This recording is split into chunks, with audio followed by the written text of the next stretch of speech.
بسم الله الرحمن الرحیم. قدرمنو د پولیټیکل ساينس لیکچر دی او د نن لیکچر دی فورس تھیوري.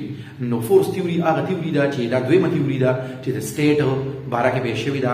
د دې تھیوري مطابق سټیټ از د آوټکم از د آوټپوټ از د ریزلټ اف فورس.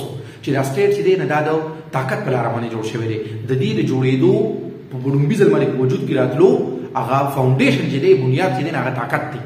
نو او دا صرف دا نه چې دا جوړ شوی په طاقت باندې دی د دې فاونډیشن طاقت دی بلکې دا چلیږي په طاقت باندې. نن هم که چېرې یو سټیټ دی او هغه طاقتور نه دی طاقت ورسره نشته نو ختم بشي.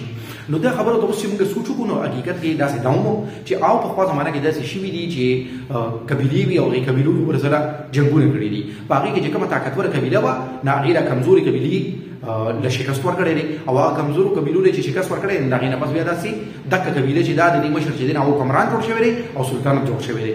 نو دغه شان سلطنتونه جوړ شوي دي دې کې شک نشته خو یوازې د طاقت په لاره باندې او د طاقت په ذریعه باندې سټیټ جوړ شوی دی. نو دا اوس چې کوم نه تنقید دا دی چې لکه فورس از ناٹ د سول ریزن اف بیهایند د اسټابلیشمنټ اف ا سټیټ. چې فورس په یوازې باندې چې کوم نه د سټیټ ته وجود کې د راتلو ذریعه نه ده. لکه ضروري خو نه ده چې هر یو سټیټ یا هر یو سلطنت داسې جوړ شوی دی. سلطنتونه سټیټس په امن په لاره باندې جوړ شوي دي لکه څنګه چې د مدینې ریاست و دا خو نبي علیه السلام په امن باندې جوړ کړی دی که نه. نو دغه شان چې دی نو اوس دا یوه خبره ده. خو اوس دا دویمه چې دا چلیږي په طاقت باندې او د دې د سیکیورټي دپاره د دې پریزرویشن دپاره طاقت پکار دی. دا هم بلکل حقیقت دی. که چېرې نن هم یو سټیټ طاقتور نه وي نو هغه سره هر وخت دا یری بلکې د طاقتور ملک د طرف نه لکه څنګه چې هغه د روس په یوکرین باندې حمله کړې ده نو دا طاقت د دې د مینټین ساتلو دپاره د سروایول دپاره پکار دی.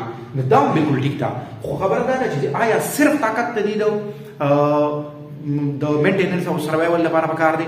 بیا هم دا خبره غلطه ده ځکه چې ډېر زیات ملکونه داسې وو لکه څنګه چې روسو په 91 کې ټوټې شو نو روس سره خو طاقت و خو اکنامیکلي خراب شو که نه.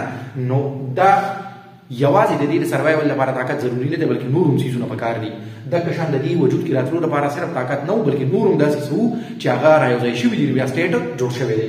نو بل خو دا ده چې دا انټي ډیموکریټک ته او ډیکټیټرشپ طرف ته لاره جوړوي ځکه چې دا رولر لا د طاقت اختیار ورکوي چې لکه دا جوړ شوی په طاقت دی اوس چلیږي به هم په طاقت و نو څوک به په طاقت چلی رولر به چلی که نه. نو رولر په دې کې ډیکټیټر جوړېږي د هغه نه فرعون جوړېږي هغه سره ډېر زیات اختیار راځي. په دې تیوري کې د عوامو د حقوقو هېڅ ذکر نشته. نو دا چې عوام یې سایډ لاین کړي دي اګنور کړي دي نو دا انټي ډیموکریټک شوا او ډیکټیټرشپ طرف ته د دې رجحان دی. خو بیا هم سټیل چې کوم دی نه دا تیوري دا نه د دې اهمیت دا دی چې که چېرې دا غلطه هم دا نو دا د نور تیوریز دپاره یې یو لاره جوړه کړې ده. بله ویډیو کې باره سوشل کنټریکټ تیوري باره کې ذکر کوو. د الله په امان.